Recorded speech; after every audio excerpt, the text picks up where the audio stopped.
옛날 옛적에 어느 한 마을에서도 아주 멀리 떨어진 깊은 산골 집에 어머니를 일찍 여의고 늙은 아버지를 모시고 사는 두 형제 돌쇠와 칠보기가 있었습니다.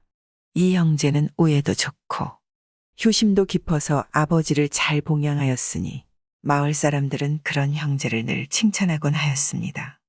그렇게 세월이 흘러 형제가 장가들 나이가 되었는데 아버지가 그만 큰 병에 걸려서 곧 세상을 떠날 듯하였습니다. 아버지는 자신의 목숨이 얼마 남지 않았음을 스스로 느끼고 형제를 불러 말했습니다. 얘들아, 내가 곧 세상을 떠날 것 같구나. 그동안 예비를 봉양하느라고 너희들이 참으로 고생이 많았다. 아닙니다. 아버지, 어찌 그런 말씀을 하십니까? 기운을 차리세요.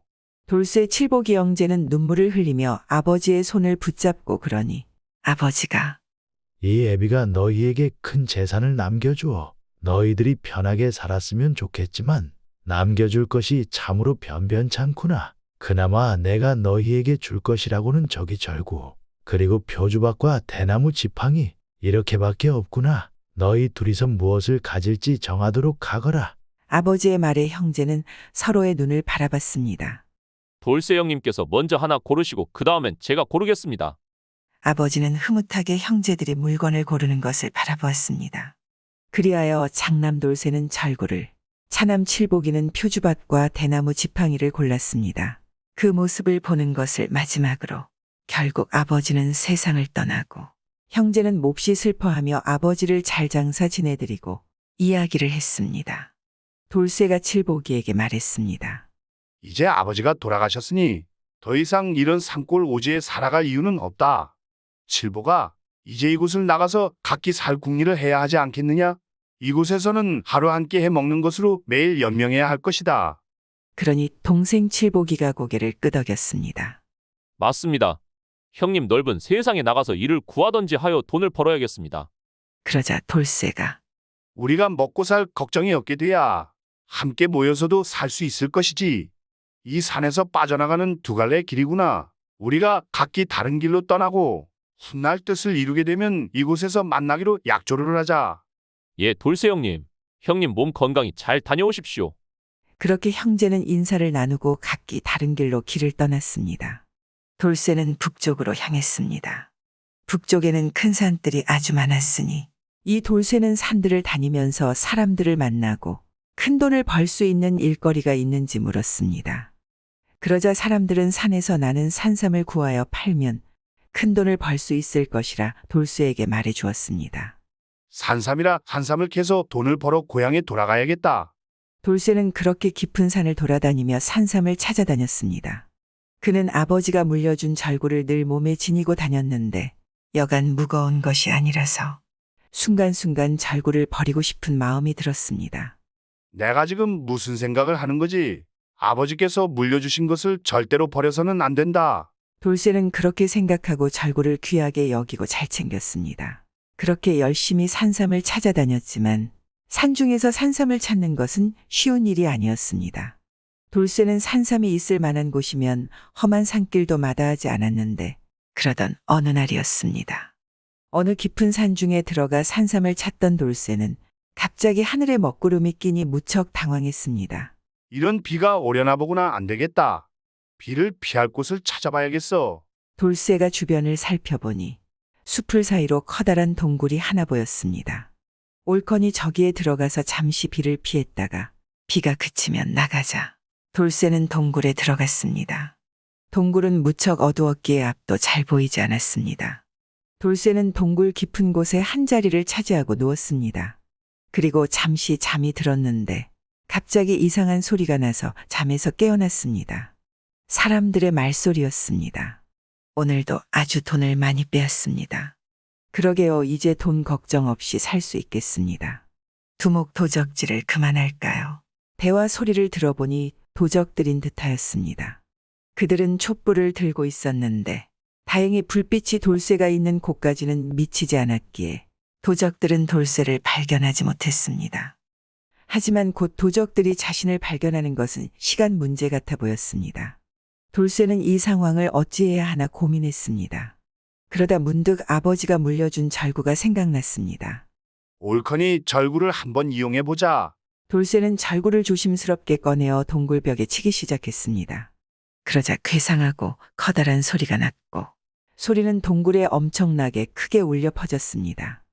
그러니 괴상하고 커다란 소리를 들은 도적들은 깜짝 놀랐습니다. 으악 무슨 소리야, 동굴에 괴물이라도 있나 봅니다. 도적들은 괴상하고 커다란 소리에 겁이 나서 그만 동굴의 모든 짐을 다 내려놓고 몸만 빠져나가 주랭랑을 쳐버렸습니다. 이건 하늘에 계신 아버지께서 도와주신 것이다. 일단 저것들이 돌아오기 전에 나도 어서 이곳을 빠져나가자. 돌쇠는 그렇게 동굴 밖으로 나가려고 하였습니다. 도적들이 횃불과 짐을 버리고 갔기에 어두컴컴했던 동굴을 훤히 볼 수 있었습니다. 그런데 동굴 안을 본 돌쇠는 깜짝 놀랐습니다. 아니 이게 다 무엇인가? 동굴 안에는 도적들이 놓고 간 수많은 금은보화가 있었습니다. 아무래도 모두 도적질을 해서 모아둔 것이로구나. 이것을 이대로 두면 안 될 것이다.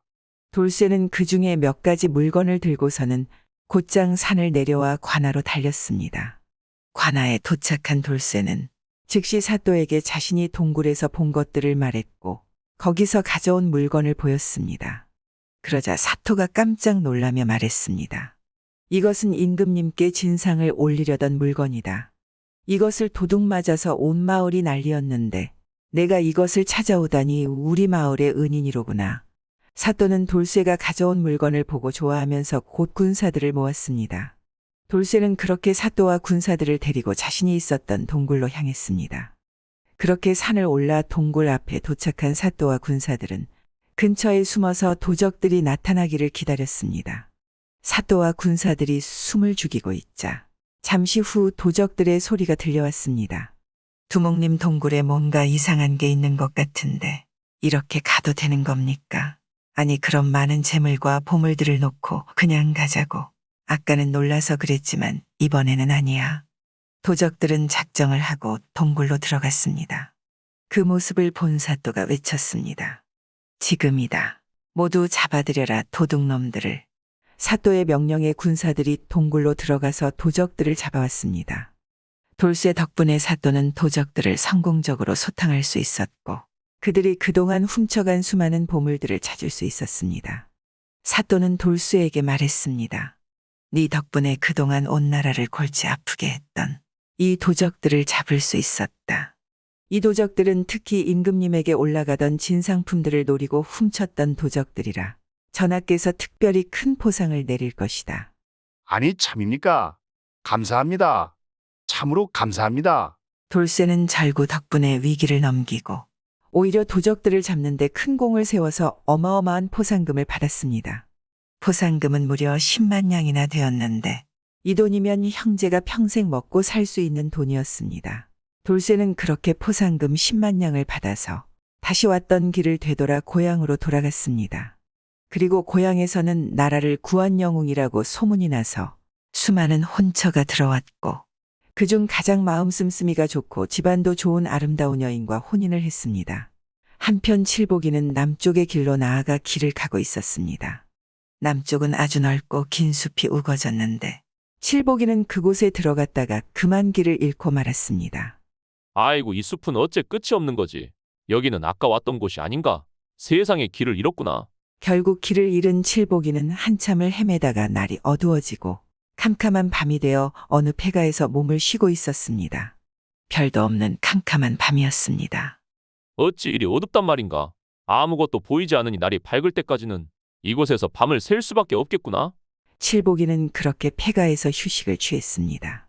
그런데 칠복이가 잠에 빠져들 때 어디선가 발자국 소리가 들리기 시작했습니다. 가뜩이나 무서움에 차 있던 그는 간이 콩알만해졌습니다. 칠복이는 숨을 죽이고 발자국 소리에 귀를 기울였습니다. 앞이 보이지 않으니 소리를 들을 수밖에 없었습니다. 그 발자국 소리는 바로 폐가까지 와서 칠복이 앞에 딱 멈추어 섰습니다. 이런 모지 귀신인가 칠복이가 이렇게 생각하고 있는데 말소리가 들렸습니다. 여복의 해골 날새, 오늘은 부잣집 외동딸의 혼을 꼬여올 것이니 그리 알고 있겠나. 칠복이가 소리 나는 곳으로 고개를 돌려보니 그곳엔 도깨비처럼 생긴 형체가 어렴풋이 서 있는 것이 보였습니다. 칠복이는 너무 무서워서 다리가 후들거렸지만 이내 마음을 진정시키고 태연하게 말했습니다. 그럴 줄 알고 벌써 일어나 있었네. 잘 다녀오게나? 그러자 그의 말을 들은 도깨비는 의심스러운 듯이 말했습니다. 어째 자네 목소리에서 사람 냄새가 나네. 해골이 아닌 것 같은데. 왜 이러나 오늘은 의심까지 하는구만. 그럼 만져보게 거짓인가 아닌가? 그러지 어디 자네의 머리를 이리 돌려 대보게나. 칠복이는 얼른 아버지에게 받은 표주박을 들이댔습니다. 컴컴한 터라 도깨비가 모를 것이라 생각하지 않았겠습니까? 정말 자네임에 틀림이 없군. 머리에 털이 없는 것을 보니까 이왕 확인하는 거 손도 한번 만져보세. 칠복이는 얼른 또 대나무 지팡이를 내밀었습니다. 어이구 팔뚝이 이리 가는 것을 보니 해골자네가 맞는구만. 뼈에 물기가 없는 것을 보니 죽은 지 꽤 오래되었구만. 그래 이제 내가 맞는 것을 확인했는가? 그렇게 도깨비는 정신없이 마을 부잣집으로 향했습니다. 칠복이는 도깨비가 가고 난 뒤에 도망을 칠까 생각을 하였습니다. 하지만 이내 마음을 다시 먹었습니다. 죄 없는 처녀의 혼을 빼어온다고 하였으니 혼을 구해야 할 것이다. 이대로 그냥 도망칠 수는 없지.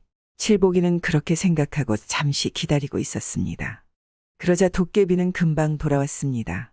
도깨비에게 칠복이가 딸의 혼은 어떻게 했나? 여기 있네. 지금 이렇게 손에 꼭 쥐고 있지 않은가. 그래 그러면 그렇게 손에 쥐고 애를 쓸 게 아니라 여기 내 해골머리에 넣게. 내가 못 도망가게 꽉 붙들고 있을 것이야. 그렇게 함세. 자네 머리라면 혼이 도망갈 리가 없지. 이미 자네는 죽은 몸이니깐. 그러자 칠복이가 포주박을 내밀자 도깨비가 혼을 그곳에 넣었습니다. 칠복이는 빠르게 포주박의 뚜껑을 닫았습니다. 그런데 그때였습니다. 갑자기 새벽 달기 우는 소리가 들려왔습니다. 아니 벌써 날이 밝아오는구나. 이건 큰일이구만. 나 먼저 가겠네. 내일 밤 다시 찾아오겠네. 도깨비는 허둥지둥 어디론가 사라졌습니다. 그리고 서서히 날이 밝아왔습니다. 칠복이는 도깨비가 사라진 것을 확인하고 밝아진 숲길을 잘 빠져나와 서둘러 마을의 부잣집을 찾아갔습니다. 아침부터 딸이 죽어서 일어나질 않으니 부잣집은 온 집안이 발칵 뒤집히고 울음소리가 요란했습니다. 무슨 일이 있기에 이처럼 서럽게 울고들 계신가요? 칠복이는 모른 척하고 집하인에게 다가가서 물었습니다. 그러자 하인이 말했습니다. 아이 글쎄 세상에 이런 일이 어딨겠어요. 어제 저녁까지 아무렇지도 않았던 주인집 따님께서 갑자기 돌아가셨으니 그런 것이요. 그런 일이라면 내가 한번 살려보지요. 칠복이의 말을 들은 하인은 깜짝 놀라서 주인에게 달려갔습니다. 잠시 후에 부잣집 주인이 나와서 하는 말이 아니, 그게 정말입니까? 그렇다면 돈은 얼마라도 드릴 테니 우리 딸만 살려주십시오. 그럼 한번 해보겠습니다. 칠복이는 그렇게 말하고 딸의 시체가 있는 방으로 들어갔습니다. 그리고 아무도 보지 못하게 한 뒤에 처녀의 곁으로 가서 혼이 담긴 표주박을 처녀의 코에 바짝 대고 포주박 뚜껑을 열었습니다. 그러자 주머니에서 희뿌연 기운이 빠져나와 딸의 코로 들어갔습니다. 그리고 잠시 후 지금까지 누워서 움직이지 않던 딸의 시체가 벌떡 일어나더니 이 딸이 기지개를 켜면서 일어나는 것입니다. 부잣집 딸은 잠에서 깨어나니 옆에 앉아있는 한 남자를 보고 몹시 놀라하였습니다. 여기는 제 방인데 어찌 제 방에 계십니까? 딸이 어리둥절하고 있는데 목소리를 들은 부자 양반이 방으로 들어왔습니다. 아이고, 딸아, 살아났구나. 살아났어? 딸이 다시 살아난 것을 본 부잣집 주인은 기뻐서 어쩔 줄을 몰라 했습니다. 그리곤 이칠복이의 손을 잡고 말했습니다. 고맙소. 이 은혜를 어찌 다 갚을 수가 있겠소? 이것도 무슨 인연인가 보. 그러니 자네만 좋다면 내 사위가 되어주면 좋겠소? 그러자 칠복이는 놀라하며 말했습니다. 저야 그리 할 수 있다면 너무나 좋은 일이겠으나 따님이 괜찮을런지요. 그러자 부자의 딸이 말했습니다. 듣자 하니 당신께서 저희 생명의 은인이시군요. 혼인도 못하고 죽을 저를 살려주셨으니 당연히 낭군님으로 모셔야죠. 그날로 칠복이는 부잣집의 딸을 아내로 맞이하고 집 재산의 반을 물려받아 큰 부자가 되었습니다. 그러니 칠복이는 부인과 함께 형돌쇠를 만나기 위해 다시 고향으로 향했습니다. 그 이후 돌쇠와 칠복이 형제는 우애 좋게 오래오래 잘 살았습니다. 요즘 이런 이야기는 황당하겠지만 부모님에게 자란 효자들은 복을 받는다는 교훈은 잊지 말아야 할 것입니다. 구독은 공짜입니다.